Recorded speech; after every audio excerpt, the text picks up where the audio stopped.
गरीब लड़की की कहानी। यह एक गरीब लड़की की कहानी है जो हमें सिखाती है कि मेहनत और हिम्मत से किस्मत को बदला जा सकता है। राधा नाम की एक छोटी सी लड़की एक गांव में रहती थी। उसके पिता मजदूर थे और माँ दूसरों के घरों में काम करती थी। घर की हालत बहुत ही खराब थी। मिट्टी की झोपड़ी, टूटी चारपाई और रोज रोज का संघर्ष। राधा के पास अच्छे कपड़े व खिलौने नहीं थे, लेकिन उसके पास एक बड़ा सपना था। जो पढ़ लिख कर शिक्षिका बनना चाहती थी और दूसरे के बच्चों को भी शिक्षा मिल सके, इसलिए वह शिक्षिका बनना चाहती थी।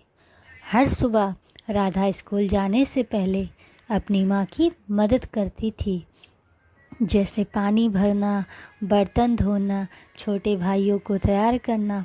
फिर नंगे पाँव कई किलोमीटर वह पैदल स्कूल जाती थी।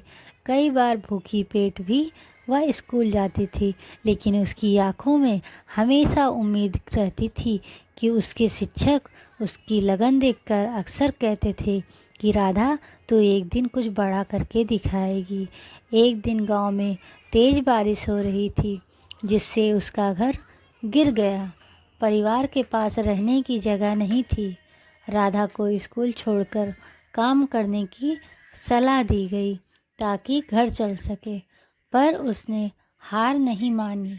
वह दिन में खेतों में काम करती और रात में दिए की रोशनी में पढ़ाई करती थी। धीरे धीरे उसकी मेहनत रंग लाई। उसने गांव में बोर्ड परीक्षा में पहला स्थान हासिल किया।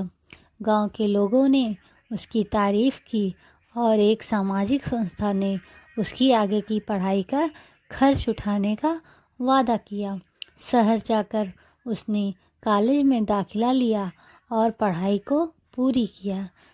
कुछ साल बाद वही राधा, जो कभी मजदूर की बेटी थी, एक सरकारी स्कूल में शिक्षिका बन गई। अब वह न केवल अपने गांव की मदद करती थी, बल्कि गांव के गरीब बच्चों को भी मुफ्त में पढ़ाती थी। वह कहती थी कि गरीबी कोई कमी नहीं, हार में मान लेना ही सबसे बड़ी कमी है। राधा की कहानी हमें यह बतलाती है कि अगर मुश्किल चाहे कितनी भी बड़ी क्यों ना हो, अगर इंसान में हिम्मत और ईमानदारी है तो वह अपनी किस्मत खुद लिख सकता है।